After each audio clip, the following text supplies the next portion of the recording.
They are only having a life expectancy for less than 6 months from the doctor. So it was a difficult time for not just them, but also the family members. But I do think that it was an honor and meaningful work for me to stay there with them, to just join this intimate and personal and vulnerable journey with them, to make this end of life period more meaningful and less regretful. Welcome to the My SGV podcast. Our mission is to capture and share the stories of the people of the San Gabriel Valley. We believe our diversity is what makes the SGV great. And no matter where you're from in the San Gabriel Valley, you will feel welcome. All right, SGVers, welcome back to another episode of My SGV podcast. Thank you for tuning in. If you're new here, we document and share the stories of the people of the San Gabriel Valley. And if you're a returning listener, you know that we like to share with you interesting people and stories from right here. So sit back, relax, and we're excited to bring you. So Scott, we meet regularly, and I'm often sharing with you things in my own growth journey. And right now, those pursuits are in relationship and in parenting. Those are the things that I'm actively pursuing. And what I've discovered is in my own journey, and I've shared so much of this with you, is overcoming my own hangups, my own trauma at times, my own triggers, all that stuff. And no matter how much people may think that they're okay or dealing fine, there's always something, right, that there can be improved, I guess. Right. Well, you put a lot of importance on your improvement as a person, your growth as a person, and you're very concerned with your relationship with your family, with your wife, and with your children, which many people can't or don't do. And I don't know why that is. I mean, I'm probably, example number one of a person who doesn't put that kind of time and attention. But why do you think people don't? I believe that many people, well, I'll just speak for myself. I believe that wanting to be better, to be different, to be a good parent was enough. And until I realized I needed to seek out the skills, I needed to seek them out, I needed to put them into practice, they needed to become a part of me to be effective, right? And for my own journey, how I was relating to my wife, how I was relating to friends and my children, if I wanted to be good at that, I had to actively pursue it. I had to actively say, what are the things that keep coming up in a relationship that are roadblocks to thriving? I wasn't handed the book of, here's how to be a great parent, here's how you be a great husband or friend. But I knew when things were great, and I also knew when things were not. And so I start with the belief that they can be great, they can be wonderful, they can be better than I had. And if it's not there, I can get there. Do you think you're a perfectionist? No. And in fact, I think I was. In many senses, I may have those tendencies, but I relish in the imperfection now. I see them as growth opportunities. I see them, especially for my children, right? Like even in the way my face reacts to them having a meltdown or a mistake or something that destroyed something, it's a learning opportunity. And how I receive that and express it to them really matters, If they spill something, they're not like, oh, their reaction is, oh yeah, I'll go clean it up. Not like, oh shoot, mommy and daddies are gonna be pissed off.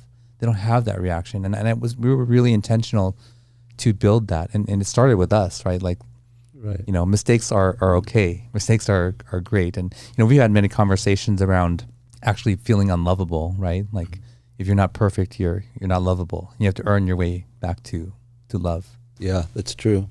Well, you have the goal, you have the desire to have your relationship with your wife be the thing that your children look at as like the overriding, most important influence in their life. Yes, absolutely. For us to be the example, to model it, not to say it, but that even if you don't think that they're hearing the words, that in their mind, in their memory, they know this is how it's supposed to be. and they will reject things that are not like that. Reject someone who's going to treat them poorly, or not respect them, talk down to them, not know how to manage their own emotions or solve problems collaboratively, to love well, all those things. Yes. I think today's show is going to be something that you'll really enjoy. I think so too. Yeah, absolutely. So I actually sought out therapy at one point. I didn't actually go get it during that trying time in my life.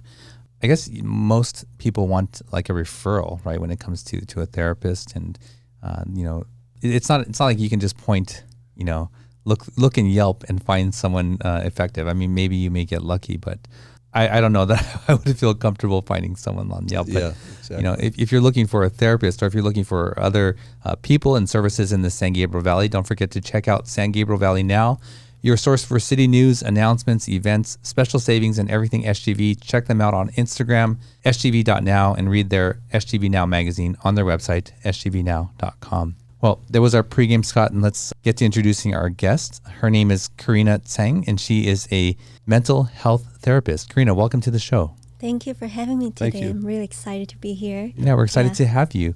So that was our introduction, our pregame, and I just introduced you as a mental health therapist. But Carina, what is your connection to the San Gabriel Valley? So for me, I actually have been staying in the Los Angeles for the past 7 years, and I spent about 3 years living in San Gabriel. So I'm really familiar with the area. I always amazed by how cohesive this community is. I have a lot of good restaurants that I can go to, and also I have my first internship experience here as well. So my first therapy sessions was actually in San Gabriel. Oh. So I do have a lot of good memory in this area. Yeah. Oh, okay. And so you spent 7 years here in Southern California, is that correct? Yes. And 3 years in the San Gabriel Valley. Mm-hmm. And so where did you come to California from? I came from Hong Kong, and I was originally grew up in Hong Kong for. I grew up in Hong Kong until I was 18 years old. So I moved here for education when I was 18. I see. Okay. When you arrived in the San Gabriel Valley, did you land in San Gabriel? Not exactly. I actually was in the Bay Area for the first 2 years, and then moved to UCLA when I was in college. So I stayed around somewhere closer to Santa Monica for about 3 years. Later on, I moved to San Gabriel because I felt more comfortable here. Yeah. You felt welcome. Yes, I felt welcome when I'm in San Gabriel because I used to drive about an hour to come here for the good restaurant, for the good company. And then I decided to just move here and commute to USC. That was my master program. I see. You saying driving an hour, right? Like, I didn't know, but did you know, Scott, that it's to refer to distance or in travel by the time it takes is unique to certain areas of the country? Yeah, that is interesting, isn't it? I until you just mentioned it, I didn't even think of it. Yes. Is that unique to LA? I don't know if other places do, but if they're like, oh, where's this place? They may say, oh, it's 5 miles or it's 2 miles. Right. Yeah. Yeah. Yeah, probably because 2 miles doesn't mean anything in Los Angeles. That's right. Yeah. So I'm sorry. So you lived in Santa Monica, you used to travel to San Gabriel Valley for the food. And did you say you went to what college again? I'm sorry. I actually went to both UCLA and USC. Oh, okay. Yeah. And where is your allegiance? That's a good question. I would say UCLA. UCLA. Yeah. Okay. And so what sort of things growing up may have put you on this path to, where you are today? What are some of those stories or things? So I think that most of the people, it's really likely that they don't know what they want to do when they're in college. Even if they choose their major, it doesn't mean that they're going to stick with it for the rest of their life, right? Because I only think that when we're in middle school or high school or even college, it's very likely that we're still exploring ourselves. But for me, I am coming from a really personal experience that makes me want to become a therapist. So my grandma, she had OCD, obsessive compulsive disorder. So meaning that she's not able to touch anything without using a napkin.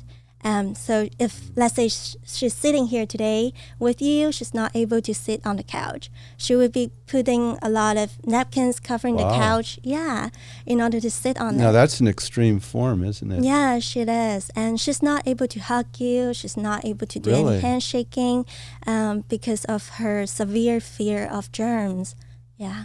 Wow. And it was because of the fact that I was grew up in a single parent family as well.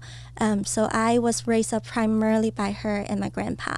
So she, I would say, make a huge influence on me. Wow. Yeah. So you grew up in her home, and what was the home like? Because if she was this obsessive, compulsive, disordered, what was it like in that house? Yeah. So I would say there's a lot of misalignment. So I always know that she loves me a lot. And I also have this understanding that she wants to hug me sometimes. So when it comes to Chinese New Year, my birthday, when I got an A, she will want to hug me and try to make an effort to touch me. But I know that it was really difficult for her. And also because of her severe fear, right, she would be having a lot of significant emotional swings. So she can get agitated really easily.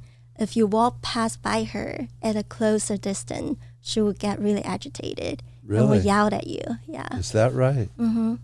And how was it with your grandfather, her relationship with him?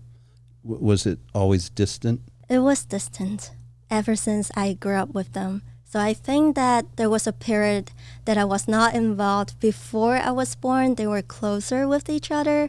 But ever since I was born, something happened in my grandma that she started to be distant with my grandpa as well.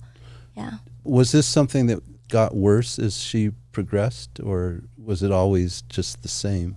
It was the same ever since ever since she's there in my scene. Yeah. Wow. That seems like it's a pretty challenging environment to grow up in. I would definitely think that it was a really challenging environment for me to grow up in. But at the same time, sometimes I'm not sure if this is coming from my upbringing or it's because of my personality. Because I have been being really good at staying by myself and playing by myself since I was little. Even my parents, they talk about it a lot. It's like Karina always able to hang out by herself. She doesn't need peers. But maybe it's just because the environment that made me into this person too. Yeah. Right. Were you always aware that this was unusual? Not until I was in middle school. Yeah. Because when you're a child, you thought that this is your whole world. You thought that this is how you build your perception of yourself, of your relationship, of the reality, right? So that was my reality until I was in middle school. Until I was able to visit my friends' places, I noticed that this is not how the other household looks like. Are you willing to talk a little bit about your family relationship? Your parents were divorced? And were you close to either one of them? Yeah, I'm closer with my mom. So my parents got divorced when I was about 2 to 3 years old. So they divorced when I was very little. My father was not in my developmental stage since I was very young. My mom was there, but also because that she was a single mom, she was really busy with work. So I would say that I consider my grandpa as my father figure, in fact, because she was there all the time. How often would you see your father? Once a month, I would say. And that's not enough time to develop a good relationship during a developmental stage? I don't think that's enough, definitely, for the child. And also, I think it really depends on whether you have those quality time when you're actually committing your time with your parents, right? And for me, I didn't have that experience because usually it's just 30 minutes to an hour meal, and then we will be heading back home again. So it was just a brief checkup. Yeah, I never get to experience what it was like to have my dad at school for Parents' Day or anything, to join my activities, to celebrate for my accomplishment. He was always not there. But my grandpa was always there. How about today? What kind of relationship do you have with your father? I think with my father today, we're We're a little bit closer right now because I have this great forgiveness in him as I grow. I understand him as a man and I understand him as a father, that he's trying to do his best to take care of me and my family. So I would say that I still perceive him as as a great significant figure in my life, but I'm not that close with him to be comfortable to share about my personal life to him. But if anything happens in him, I'm always willing to help out. Like I'm always knowing that I'm responsible to take care of him if one day he got old or one day he needs me for anything. I'm always ready to just provide my support as a daughter. And this is you, how you think and act. Not everybody would be that way, of course. Yeah, I agree with that. But I think it's partially because of that's how I learned when I grew up from my parents. From my mom and also from my grandparents, right? Because my mom was like taking really good care of my grandparents, so I learned that from her. So I was like, oh, as a child, I should be responsible to take care of my parents, no matter where they are, no matter my relationship with them. So that's my responsibility. How did it feel when you became aware that that this was not the norm and there were other families that didn't exist like this? I think there was a sense of shock and also loss. Yeah, so there was a moment that I think that this is the childhood that I lost, that I never get to experience. Like this was this pure happiness that maybe normal people would have to experience, which I didn't get to have it. So there was a significant loss that I had. Yeah. But also it motivates me a lot, and that's why I wanted to become a good person, I want to become a good therapist in the future so I can take care of people who might need me, to support them to become a better parent, to provide a better household for their generation, a future generation. It sounds like your grandmother would have been quite a anxious person.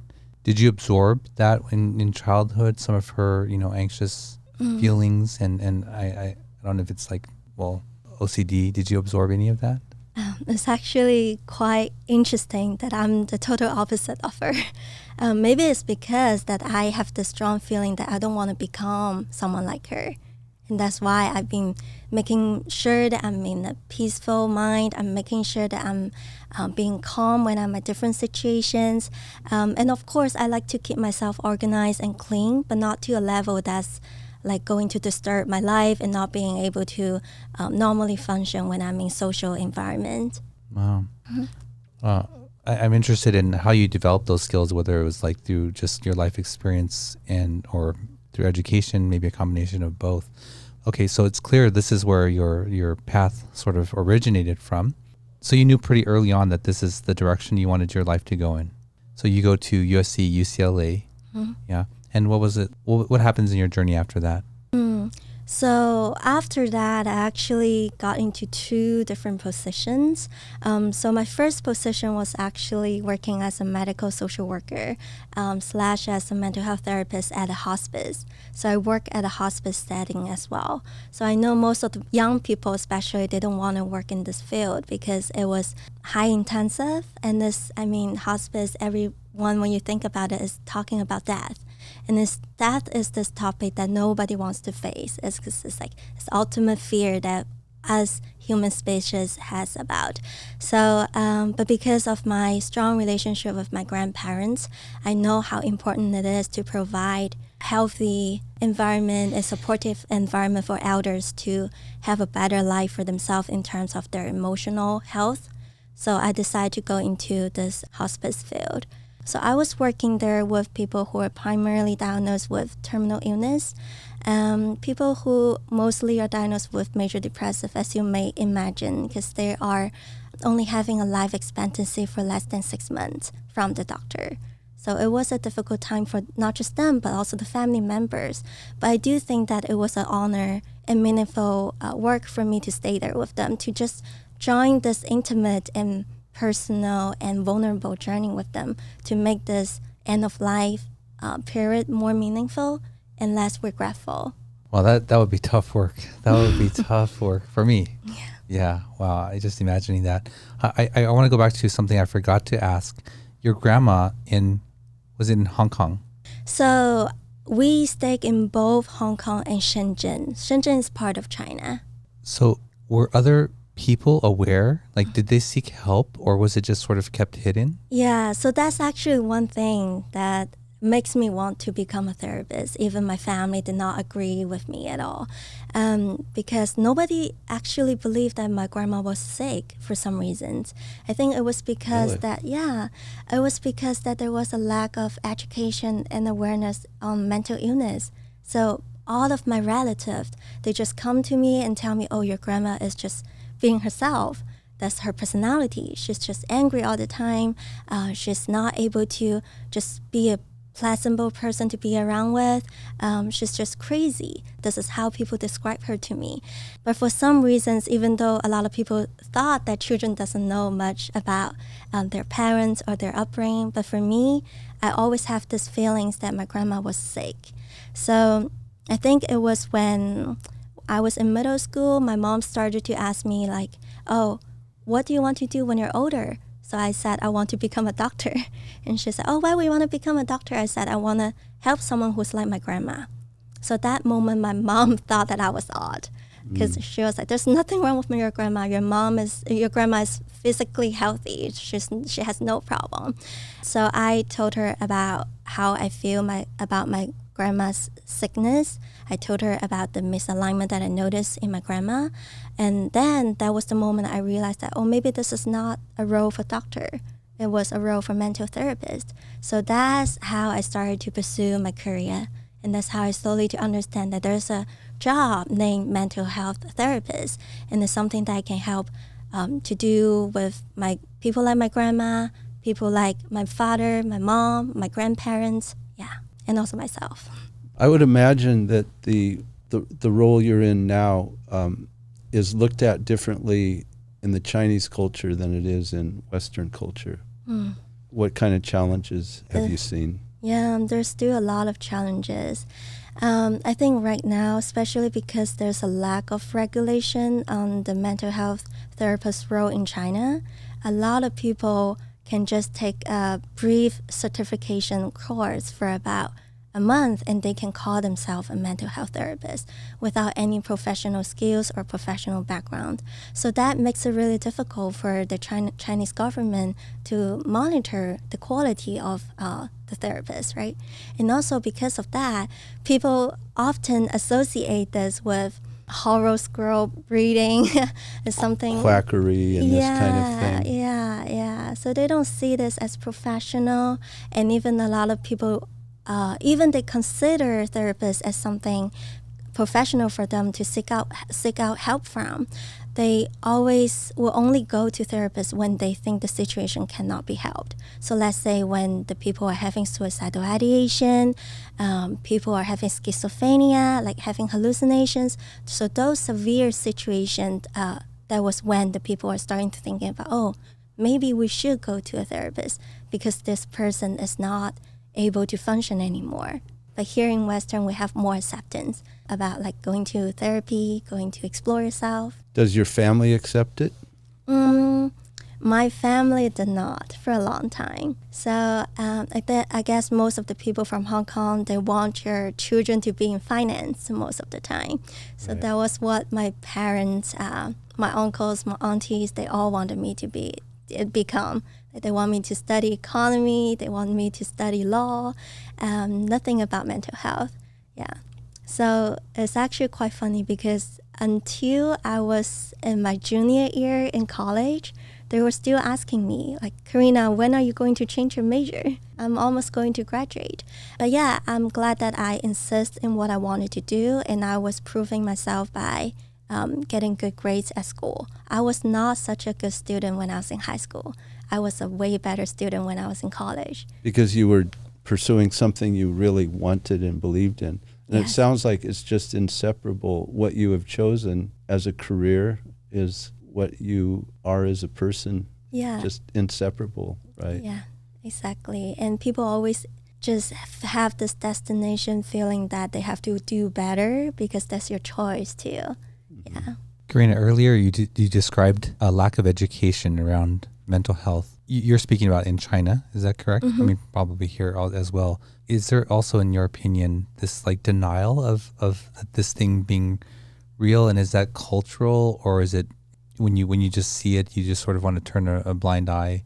Not you. What are your thoughts on that? I definitely think that there's a taboo in the Chinese culture about mental illness because people associate craziness with mental illness, which is so not true, right?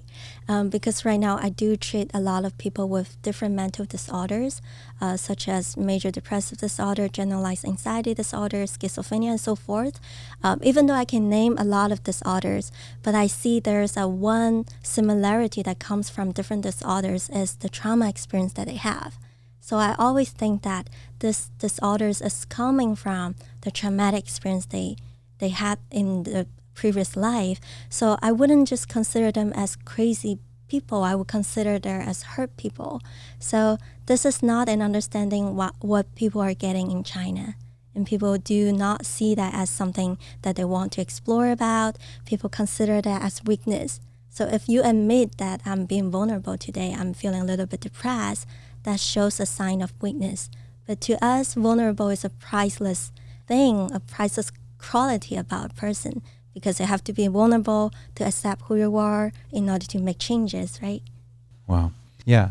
Well, Karina, we ask each guest to bring an item of significance with them. What did you bring with you today? I wanted to bring you a bracelet that my grandpa gave me before, but it was broken. Oh, no. So I got you a picture, like a Polaroid picture I have with my grandpa.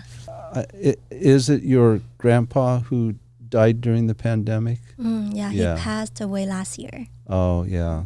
And you've just been in China. Unfortunately, weren't able to be there at the time. Yeah. And thank you for even thinking about it now. But yes. Yeah. Well, he looks like a very loving man, huh? He is. Recently, I've been thinking about him quite a lot. After he passed away, I would just realize that he was my father figure for so long. And that was the moment when it was a significant moment for me because I realized that I didn't just lost my grandpa, but also a big part of my dad. Yeah. Right? So that helped me to realize a lot of things for the past year because I was a planner. I love to plan. So I used to make plan A, plan B, plan C. If plan C doesn't work, then plan D, right?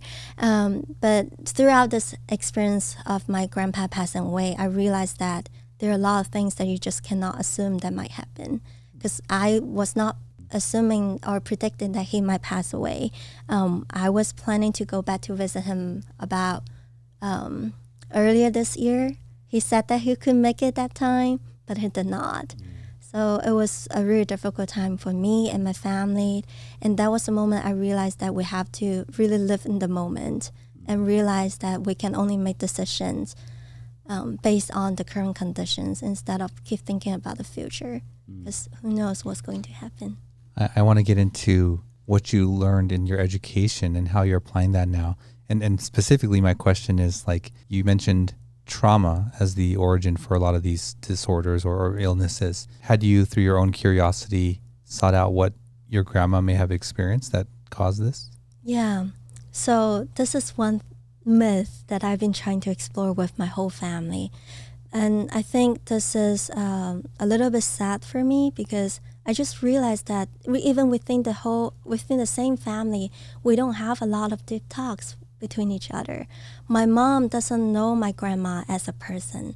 She knows her as her mother. So that's why there's a lot of gaps between what she knows about how she's like when she's with my grandpa, how she's like when she's not with her. So that's a myth still. I was trying to explore what happened to my grandma to make her like this, but I have no idea.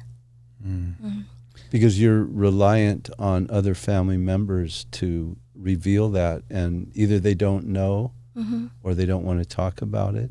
Yeah, I think they don't know. They just didn't know about what had happened in my grandma's life that made her change to a person that have a lot of fear to germs. And also I explored with my mom about any sudden changes in her life before that happened. She couldn't tell at all. So I think maybe there was something that was slowly developed in her, but nobody had caught the seed. No one had noticed what had happened before it has already exploded. Wow. I don't think I've met someone to that degree. You know, in OCD, I think actually you're maybe the closest. You know, you don't have OCD, but you're the closest to. Oh, you don't think I have OCD? Not. I think I do, but you don't think so? Wow, great.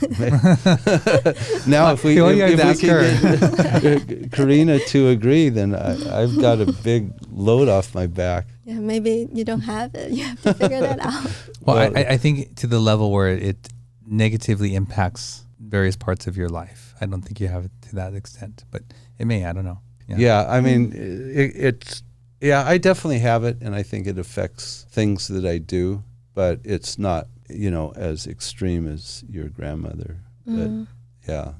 For Scott, like if I wanted to mess with him, maybe I'll put the chair off alignment a little bit, or you know, move something. Yeah, if it's not turn the sign a little bit. Yeah. That will make you feel really uncomfortable. Yeah. Yes, it would. Yeah, I would feel like. I wouldn't feel comfortable. Yeah. Okay. I mean, but I'm not going to like shoot up the studio because somebody moved my chair. But people have described his home like a museum, though.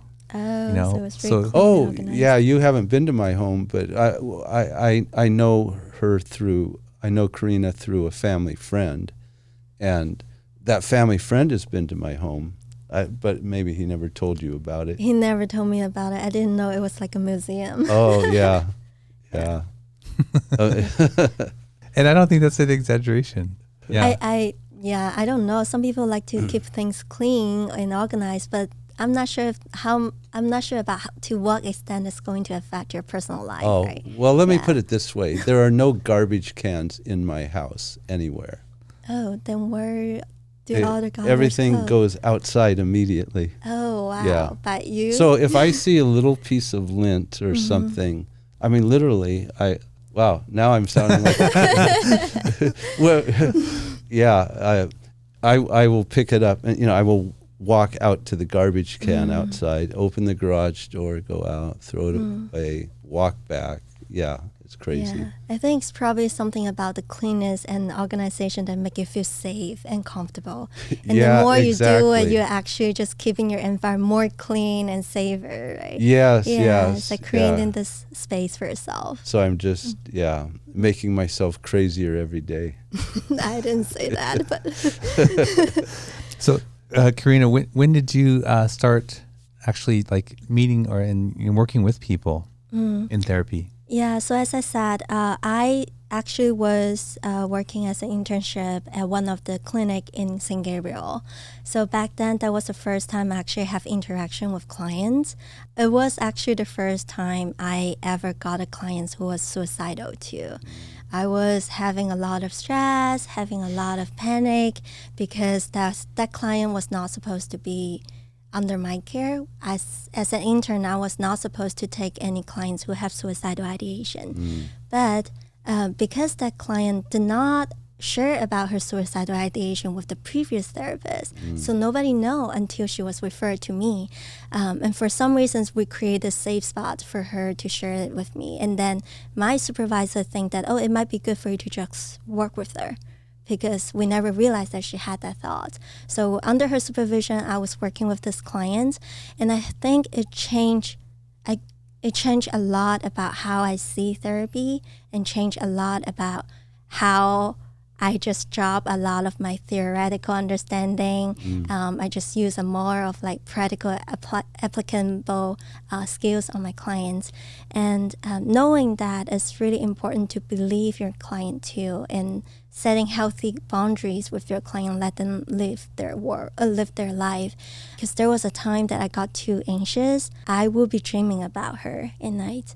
I was having nightmares about seeing her on the news. Yeah. So that was like a significant moment for me. It was a really big learning lesson. How did you deal with it? So I think for me, it's like really trying to set healthy boundaries, understanding about what I can do, what I cannot do, right? So there was a period that I realized that maybe calling her on a daily basis as a safety check-in was too much, because I was clinically seeing that she was making progress. So slowly I was exploring to her, is it okay for me to call you twice a week instead of on a daily basis? So she agreed with it. So I was sitting with some of the anxiety, but also believing that she's able to take care of herself. So with about 2 to 3 weeks of not having to check up with her on a daily basis, I slowly to be more relaxed. It's really having yourself to step up of your comfort zone and believing your clients have their ability to take care of themselves while doing your therapy work too. So we did create a lot of safety plan to have her to figure out what are some of her support system, what are some of the things that she enjoyed to do in their life, slowly helping her to build out with the exercise she used to do. She enjoyed dancing before, but she stopped dancing because of her depression. So I was like trying to do a lot of like behavior activation to get her back on her shape. So that helped. So I think that client was one of the most challenging clients that I ever had when I was in college. But yeah, because of the fact that she showed me how much a person can grow, how much a person can grab onto the light that's in front of them and make changes to make themselves more of like a more independent person eventually and being able to be on their feet again. So that's something that makes me feel like I can still stay in this field actually. Yeah. What do you do now? What is your actual job? My actual job right now is still mental health therapist. I'm a mental health therapist. But right now I'm working with clients who are more severe. So clients who are diagnosed with schizophrenia, suicidal ideation, post-traumatic disorder, generalized anxiety disorder, and so forth.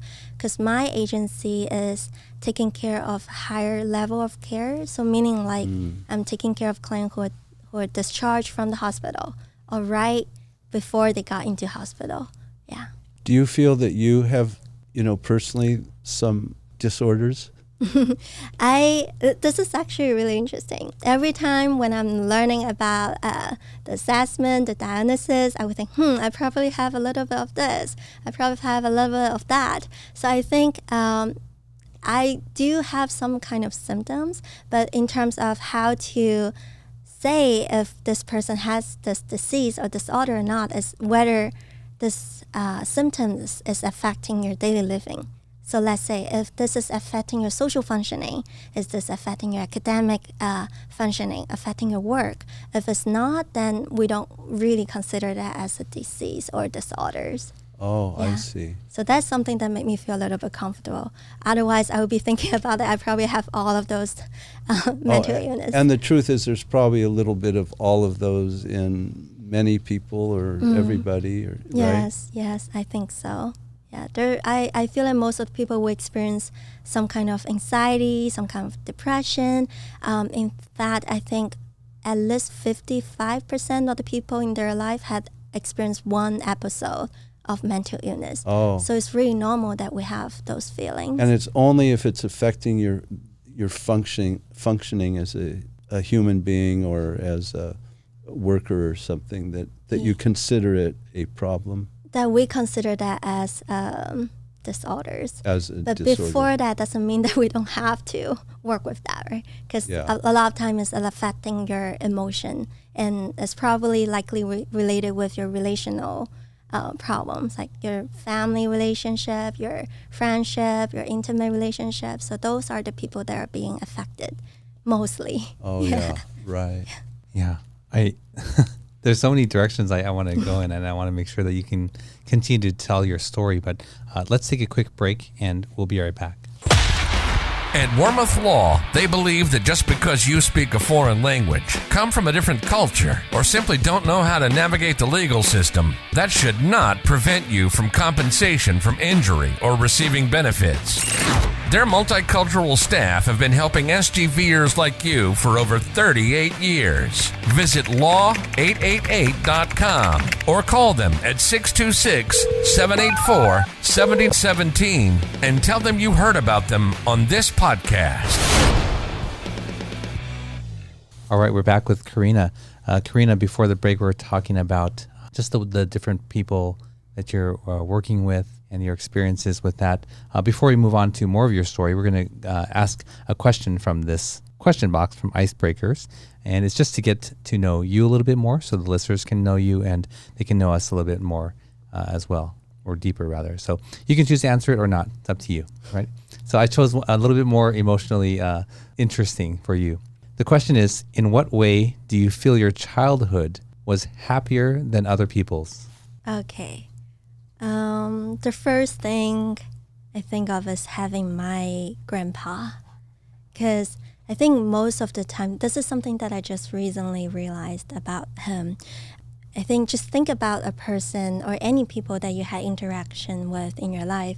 Most of the time, it might come with some of the negative feelings, right? Because it's really normal that we might have a little bit of negative interaction with people because we have different values and perspectives. But for my grandpa, I never had that. He's just so warm. He's always so caring, loving. No matter what I do, he always tried to back me up.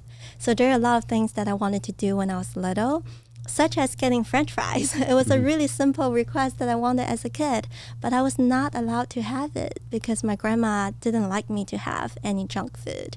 So what my grandpa would do is he would pick me up from school and then sneak me in a French fries.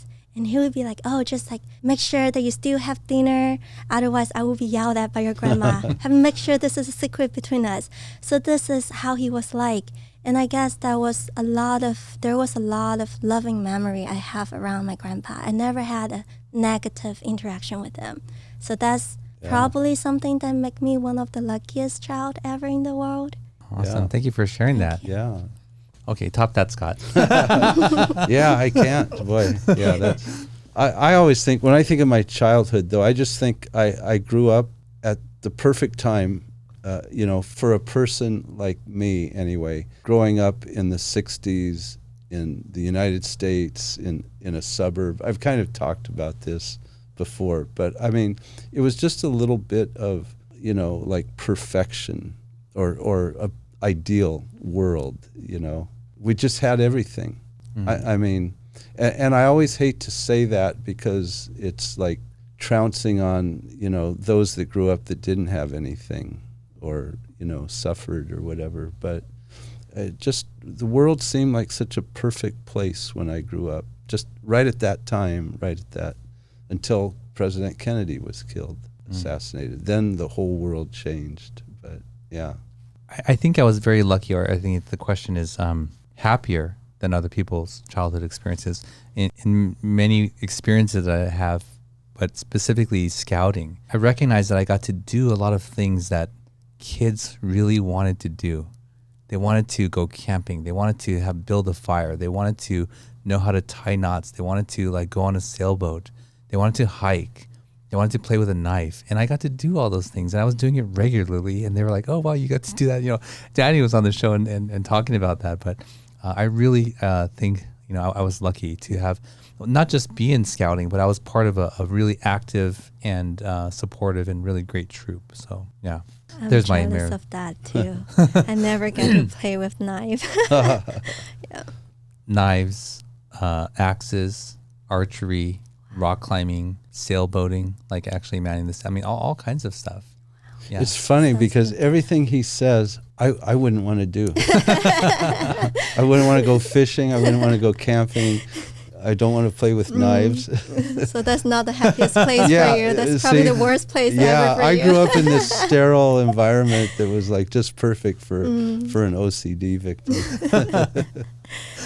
Well, so back to you, Karina. So what are the methods of therapy that you use? Is it behavioral? Is it psychoanalytical, cognitive reframing? Like how are you affecting change in people you work with? Yeah. So before, I would say I use a lot of cognitive reframing. So that was something that I'm specialized in, something that I'm truly believe in.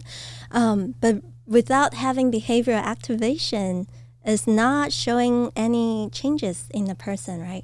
So it's truly about this combination of trying to see some of your dysfunctional thoughts. Like, what are some of the thoughts that you have are unhelpful? So maybe you think the world is dangerous. Like, what is it true about it?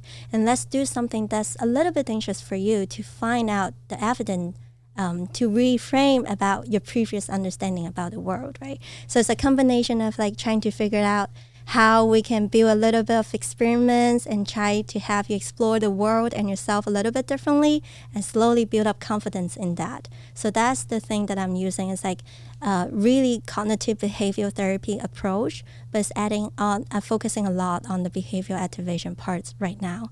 And what is the approach with someone like, let's say, with OCD? I think for OCD, we really have to make sure, first of all, we don't have any clients to go out to experience things when they're not ready. So first, we have to ground them and making sure that they're skilled with a lot of coping strategies. So how can you plan an escape plan for them? So let's say we're trying to do this experience tomorrow. What can you do when you're feeling not safe? So I will list out a lot of things that you can do, like breathing exercises, things that you can count. So let's say if we're sitting here today, when you're anxious, you can think about 3 colors in the room, like things to notice in the outside world instead of yourself, to make yourself feel calmer. And maybe listen to positive affirmation, things like that to calm yourself down. While I'm preparing you to do the experiment, then we can do it together slowly by slowly, baby steps. So we can think about really silly things to do. So let's say I had a client who had social anxiety before. So she was really afraid of sharing about her personal stories to people because she felt like she would be rejected. She felt like no one is interested in her stories. So I just tell her, how about we just call one of your closer friends this Sunday, not the closest one, but someone that you feel comfortable talking to, but not the closest one. Just call them and don't ask them how you're doing. Just call them, tell them something about you this week. So slowly doing something silly, but it's something acceptable at the beginning, so we can see how we can grow from there. So that's how we slowly build a different understanding about yourself, about the world, about the people. So thank you for sharing that. So that we can go to Scott's house with a bag of trash. I think we can do that. And can we leave the trash there for a minute? I'm sorry. A minute is pushing it. And then we'll move up to we'll bring him a mop bucket so he can clean, but we'll bring up a bucket of mud. Yeah. And Scott can just not looking at us. He can counting the color in the room, and we can doing all the things in your house. Rearrange furniture. I'm already feeling the pain. I don't know if I can finish the show. But that's, so I'm sort of making a joke, but the experiment is. But I would actually like to say one thing. We had a guest. We were talking about Japan a few shows ago, and we were told there were no garbage cans in Japan. Yeah. So.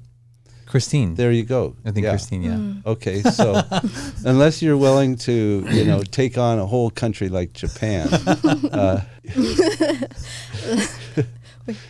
are they all OCD in Japan? I don't think so. I think I was actually in Japan about 2 months ago. I really enjoyed being there. I was just so amazed by how people are cooperative. Right? Yeah, they just keep their trash by themselves. That's right.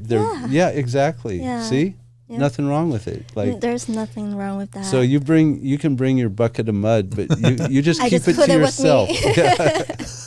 Okay. Not a little bit on the floor. Well, they may be very clean. I think they also are very.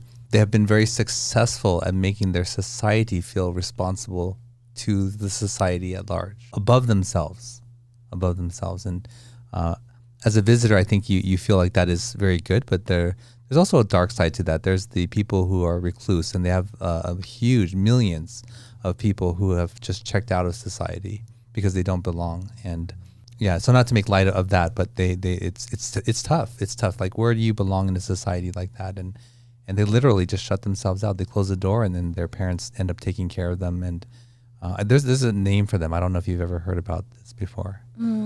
I don't know much about that, but just thinking about it makes me feel like that's actually really normal for a lot of people who felt not being accepted as well, not just by their family members, but not to mention by the whole society, right? So when you mention about shutting down, that do happens a lot. We shut down a lot in a lot of different ways. So the situation that you mentioned is probably a more obvious example, like people just shut down in the room and not going out.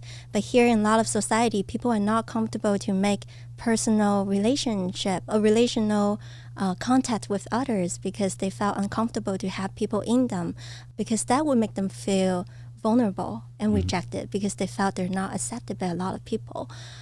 So I think it's a societal problem for culture that are a little bit more rigid.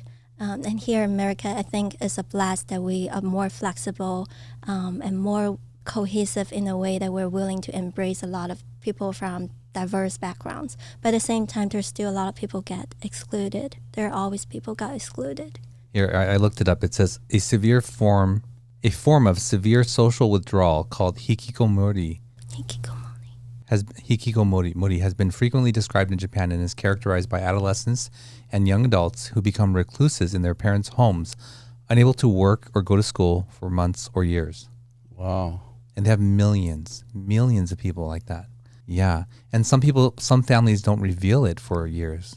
So yeah. Shame. Yes. Yes. And so some of the families who have agreed to show it on video, like it's Yeah. I think Scott just mentioned about shame. I think that's one of the most difficult emotion for people to accept. And it is because of the shameful feeling that the family having, which is going to project to the teenagers that are experiencing it as well, that makes them harder to go out. Yeah, because they're like, oh yeah, I'm probably the shame of this family already. I don't have face. In Chinese, we say that we don't have face to go out and face the society. And the more they stay in their house, the more likely they're not comfortable to go out anymore. They don't know what it's like to be out there. Yes. Yeah. Oh, yeah. Wow. Another thing for me to heal from is that too, right? So my kids, like, they don't experience that. They don't see daddy, like, internalizing all the things, Yeah. Yeah, it's really a big thing. So Scott looks contemplative. Wow. Yeah, Well, I just realized that's what I feel is shame. Like growing up, I felt I brought shame to my family. I felt, that's interesting. That whole concept. It never really dawned on me.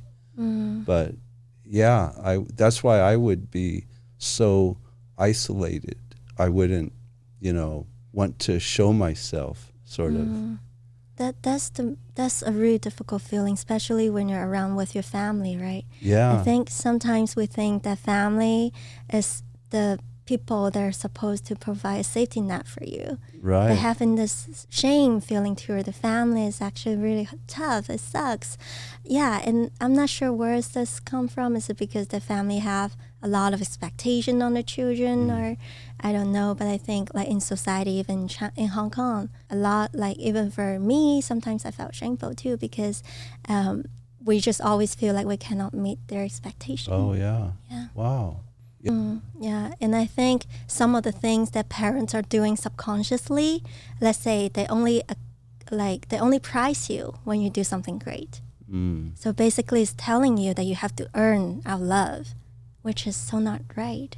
You should be loved the moment you're born. You should be loved unconditionally by your parents. Right. And that's, unfortunately, a lot of the people are not getting it. Yeah. Wow. Yeah, my wife and I are very intentional to praise effort and, not achievement. We're very intentional about that. We don't ever use extrinsic reward for anything. And we praise like the internal feeling. Doesn't that feel great that you were able to clean up your thing? Doesn't that feel great? Aren't you, And they're like, oh yeah, I feel good. Yeah. We never say, oh, if you do this, then you get this. We never do that in our house. That's very good that you have those intentions. I wonder, do you got it from yourselves? Like, how do you started to have those, intention that you wanted to build this unconditional prize and love for your children? My wife has intentionally pursued a lot of things and then shared them with me, and then I also follow, to learn with her and grow with her. She very much wants to be as a continual learner, right? And one of her intentions was to be great at being a parent. And she really has sought out that information, sought how to apply it, and continues to seek it out. And so even when I say the words, I thought, okay, I'm seeking that out. And if I think I have arrived, then what works for an adolescent or a toddler changes as they become teenagers and even your adult relationships. So I'm just on this journey to continue to keep learning, with them. Yeah. That's really beautiful. And we're not perfectionists, so the best thing that we can do is like we just tell them that we're sorry. I'm sorry about this. And so that's Oh, that's so nice. I think like having the parents to being willing to say sorry to the children is such a blast. Like for a lot of Chinese culture, we don't get that. Yeah, yeah. And I've known Scott long enough to see the things that he does, and I would say for a long time I was just like that, always pursuing doing the next thing to feel acceptable, to feel a certain way, like getting my reflecting back to me who I am because of the things that I do and not because of who I am. So, but I'm continue to move away from that. Yeah. So. Let's have Karina come back every Tuesday at 10:30, and I think in a year I'll be fine. Let's do a live therapeutic session. Yeah. Oh, that will be my podcast that I've been trying to come up with, right? It will be Karina and I. Yeah. Sorry, Russell. No, this will be a new podcast. It'll be the taming of Scott Warmoth. How about that? That sounds like a good topic. We can try to bring us some trash. Yeah, right. But in a year, there'll be garbage cans in my house. Ooh, I can predict. Okay. Well, Karina, this has all been very fascinating, and I hope that's not even just a joke for here on the show. In some way, that you would pursue it actively, and that everybody here would pursue, healing in some way. So, but we're going to move on to the final segment of our show, where we learn a little bit more about you. Karina, we'd like to know about your SGV3. Yeah, of course. Should I give out the names then? Yes, Okay. Go ahead. So the first place is actually my internship. So it's Asian Pacific Family Center. It's under Pacific Clinics. Okay. So this is a community mental health clinic. So that was where I have my first clinical experience working with my mental health clients. And that's in San Gabriel? That was in San Gabriel. Yeah. So that was the first one that creates a lot of good memories I had. The people that are really supportive. I learned a lot. I always think that I wouldn't be here without those experience. And the second place is actually Shanghainese restaurant. It's called Shanghai Islander. So that was a place that I used to visit almost every week. Where is that? Shanghai Islander? Yeah, I think that's somewhere. Is it on Baldwin? Yeah, I think it's place. I don't remember. Is it still open? I think it is still Yeah, open. there's also one in City of Industry. Oh. Or Roland Heights, I'm pretty sure. Oh. But I thought it was called Shanghai Islander? They used to call it Shanghai Palace something, but they changed the name. Oh, it's called Shanghailander Palace. Shanghailander Palace. Yeah, okay. Yeah, there's two of them, right? This one is showing in on Azusa in Hacienda. That one I know about. Two places, I believe. Oh, the other one is on Baldwin. Yeah. Okay. Yeah, good restaurant, huh? Yes. Why is that one of your faves? Oh, because I was really into Shanghainese food when I was in college. Okay. That was not a thing until I have this close Shanghainese friend group. Oh. So that's why we hang out a lot there. And it was actually quite funny. I think the waiters there probably cannot recognize us because I was there so frequently, and they probably see us grow too. Oh, wow. Because we still go there now. Oh, yeah. And sometimes my really close friends would be there, and we were like, she was crying several times when she was there, being personal with me. So I think they definitely saw it. So it has a lot of good memories. Oh, yeah. Yeah, I grew up there, I was like. Oh, yeah. Yeah.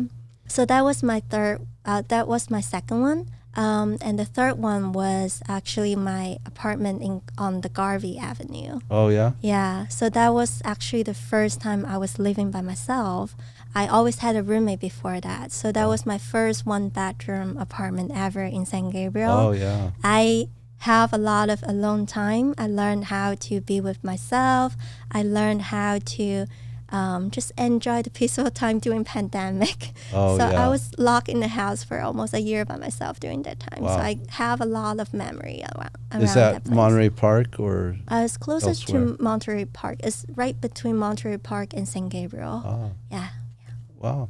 On Garvey, On San Garvey. Gabriel. Is that I'm trying to picture where there are apartments there. I mean, I haven't been there in a while, but I would have guessed that you would have had 3 unique SGV3s, Yeah. which you did. Oh. So it's not often that people on the show have all 3 that are unique, but I would have guessed it. Yeah. Oh, really? Yeah, and those are really like have very special meaning to you. Yeah. I think this is one thing that's special about us, right? Is like this thing, like the card that I'm holding could be, like the photo I'm holding could be a random thing for most of us, right? But we human beings provide meanings to places, to smell, to people, to objects. So that's make me who I am today. And I really appreciate my memories in San Gabriel as well. Mm-hmm. Yeah.